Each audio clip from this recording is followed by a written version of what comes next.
Hello, good evening and welcome back to my YouTube channel 3i। तो दोस्तों, कैसा रहा आज आप लोगों का मार्केट का एक्सपीरियंस? मेरा एक्सपीरियंस तो बढ़िया रहा है आज का मार्केट का।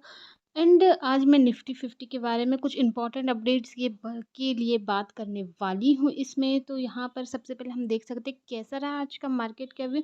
ओवरऑल मार्केट में मतलब ठीक-ठीक रहा है, बहुत ज़्यादा नेगेटिविटी नहीं, बहुत ज़्यादा पॉजिटिव नहीं। एक अच्छे मूव पर मार्केट मूव करता रहा है।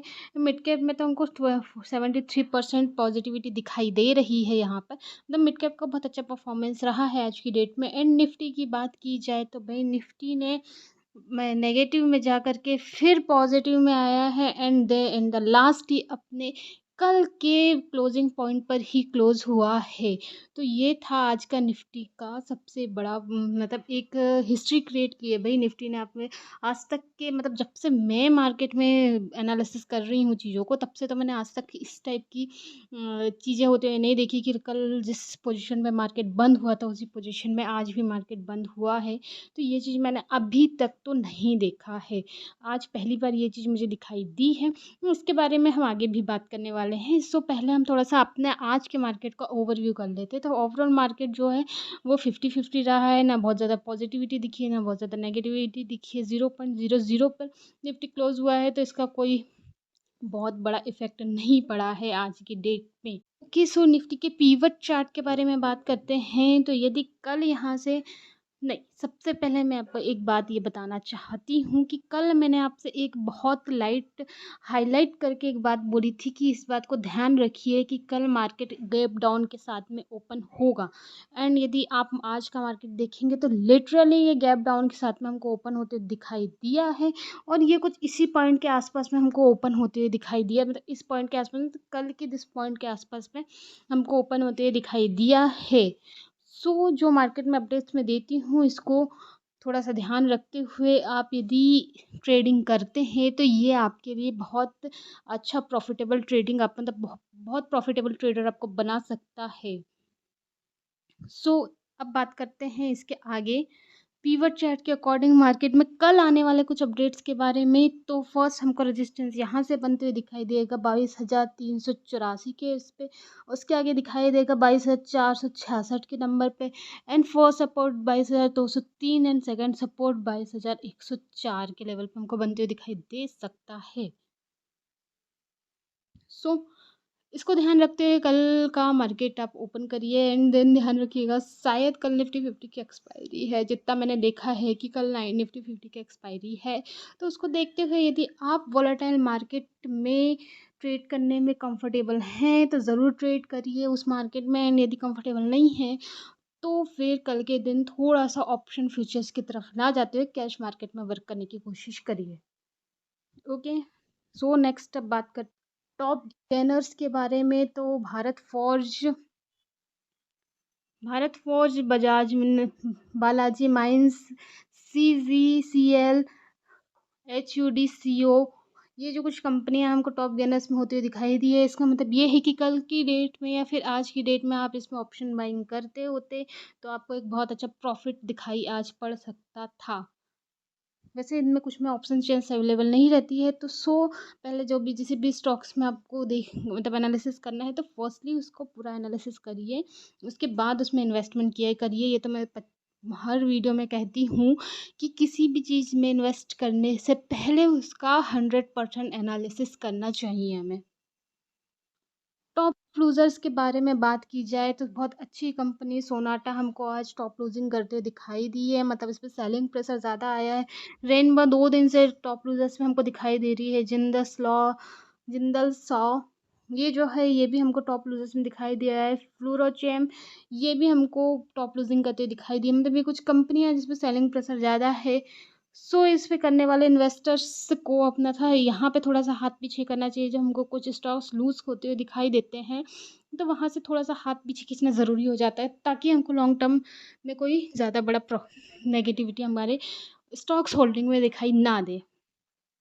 ओके, एडवांसेस एंड डिक्लाइंसेस स्टॉक्स की बात करते हैं तो 12 से 73 स्टॉक्स ऐसे थे जो पॉजिटिव मूवमेंट दे रहे थे, आज 945 स्टॉक ऐसे थे जो नेगेटिव मूवमेंट मतलब सेलिंग प्रेशर के साथ में हमको दिखाई दिए हैं। ये एक अच्छा वो है, रेशियो है, इतना रेशियो चलते रहता है मार्केट में। तो मार्केट में नॉर्मली ऐसे रेशियो चलने में साइडवेज मार्केट हमको चलता हुआ दिखाई देता है इस टाइप के मूव्स हैं। यदि इससे ज़्यादा अप एंड डाउन मतलब 70-50 का 70-30 का मूवमेंट जो रहता है, इस टाइप के मूवमेंट्स हमको दिखाई देते हैं, तो वहाँ पे फिर थोड़ा-सा बाइंग प्रेशर ज़्यादा रहता है। एंड 30-70 का यदि मूवमेंट दिखाई देगा इस वे में मतलब, तो हमको यहाँ पर सेलिंग प्रेशर ज़्यादा आते हुए दिखाई दे सकता है।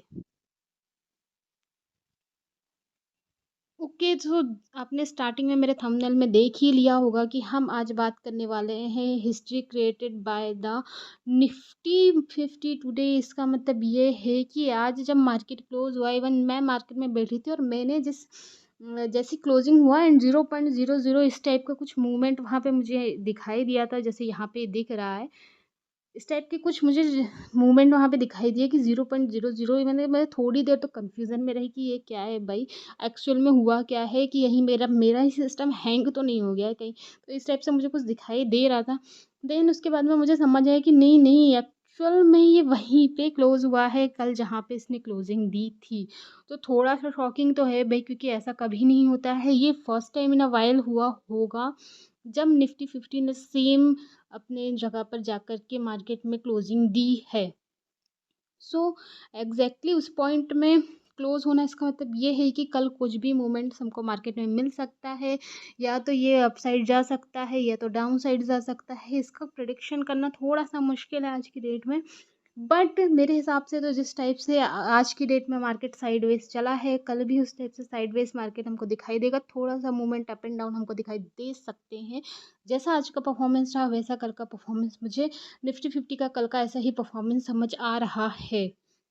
सो वैसे तो कल निफ्टी 50 की एक्सपायरी है, बहुत ज़्यादा वॉलेटिलिटी मार्केट में हमको दिखाई देने वाली है। तो मैंने आपको इसके पहले भी कहा कि यदि आप वॉलेटाइल मार्केट में ट्रेड कर सकते हैं, you are able to trade on volatile market, so ज़रूर करिए। एंड यदि नहीं है आप एबल वॉलेटाइल मार्केट में इन्वेस्ट करने के, आपको पता है कि यहाँ हमको थोड़ा सा लॉसेस लग सकते हैं, तो इस पे हाथ ना डालते हुए आप कैश मार्केट में इन्वेस्टमेंट करिए, जो सबसे ज़्यादा बेस्ट ऑप्शन रहता है। भले कैश मार्केट में पैसा ज़्यादा लगता है बट रिस्क वहाँ कम होता है।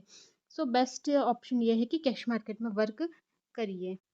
So cash market in the sense, यदि कुछ बिगनर्स होंगे तो उन्हें नहीं पता होगा कैश मार्केट का मतलब क्या होता है, तो मैं यहाँ पे आपको क्लियर कर देना चाहती हूँ। कैश मार्केट मतलब स्टॉक होल्डिंग्स की बात की जाती है। जो स्टॉक्स हम डेली बेसिस में देखते हैं उनको एनालिसिस करना, एंड देन उस पर उसके ऑप्शन चेंज के साथ में या फिर अपने लॉन्ग टर्म पर्पज़ के साथ में, उसके साथ में हमको मतलब स्टॉक्स के साथ में हमको करना रहता है ट्रेडिंग, तो उसको कहते हैं कैश ट्रेडिंग। ओके, सो इस बात को ध्यान रखते हुए फर्स्टली कंपनियों का एनालिसिस करना बहुत इंपॉर्टेंट हो जाता है। ऐसा नहीं कि किसी भी स्टॉक में हमने इन्वेस्टमेंट कर दिया है एंड हमारा इन्वेस्टमेंट रेगुलर चल रहा है चल रहा है चल रहा है।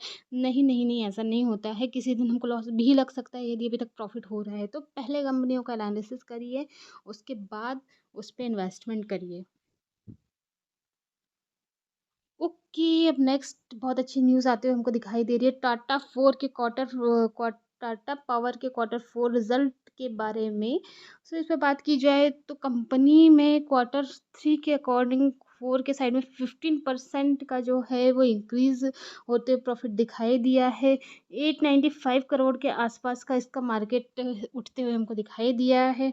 इसका रेवेन्यू जो है 27% जंप करते हुए हमको दिखाई दिया है। तो ओवरऑल इसका देखा जाता है तो हमको दिखाई देता है कि ये कंपनी वैसे तो अपने स्टार्टिंग पॉइंट में, तब स्टार्टिंग ईयर्स में जब यह कंपनी स्टार्ट हुई थी, तो लास्ट 2021 तक के इसमें बहुत ज़्यादा कुछ अच्छा मूवमेंट हमको दिखाई नहीं दिया था इस कंपनी में।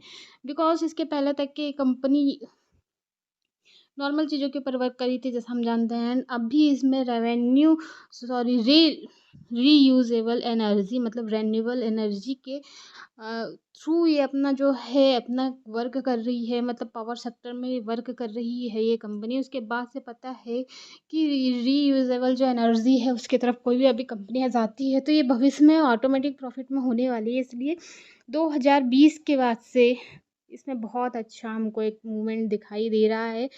मैं आपको एक बात बता दूं कि इसने पिछले 2 साल में 500% का रिटर्न दिया है इसके शेयर होल्डर्स को। एंड मुझे ऐसा लगता है कि आगे में इसमें बहुत अच्छा बहुत अच्छा रिटर्न्स हमको दिखाई देने मिल सकता है आगे के पॉइंट में। सो इस पे अच्छी-अच्छी कंपनियों पे थोड़ा-सा अपनी नज़र बना कर के रखिए। एंड यदि आपको मेरा वीडियो अच्छा लगता है, इन्फॉर्मेटिव लगता है, तो प्लीज़ लाइक करिए, शेयर करिए एंड सब्सक्राइब करिए मेरा YouTube channel 3i। Thank you so much.